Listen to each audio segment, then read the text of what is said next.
Үерхэд хэдэн жил болж байгаа вэ? Яг тэр анх гуйснаас хойш гэхэр чинь 13 жил. 13 жил уналт босолт.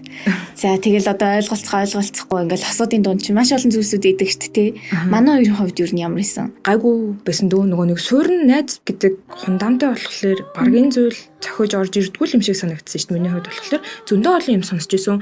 Анхны хайр бүтэдгүү гэсэн, оюутан болоод салцдаг гэсэндээ ч үлээ хүн тусдаа гарахаасаа өмнө танигддаггүй юм байлээ дээ ч юм уу. Эсвэл хоёр адилхан жилтэй хүн бие биенээ барьж иддэг ч үлээ ингээл энэ тэндээс бүр айгүй олон юмнууд сонсогддог шүү дээ. Хүн болгоноос шалтгаалаад хайр гэдэг чинь өөр болохоор хүн болгон хувь хувьдаа өөр байдаг шиг хайр ч гэсэн хувь хувьдаа өөр болохоор тийм юм ер нь сонсоод ер нь хэрэггүй юм байдаг ч гэсэн. Хайр гэдэг нь өнөөдрийн ингээд хоёр хүн байлаа шүү дээ. Тэр хоёр хүнийг маргааш нь илүү дээр хүн болгоход сэтгэл гарах тэр үйл процесс юм болов уу гэж боддог.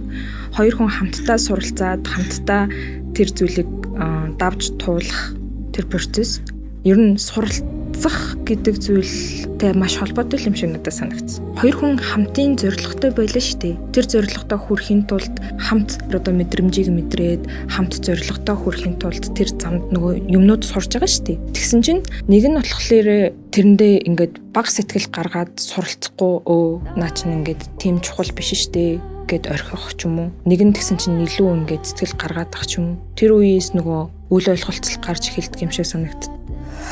Зориг дутагдах мөчүүд хин нэгний түүхэл чамайг түшдэг. Subscribe хийгээд лавг гараг бүр хамтдаа шин түүх сонсцгоё.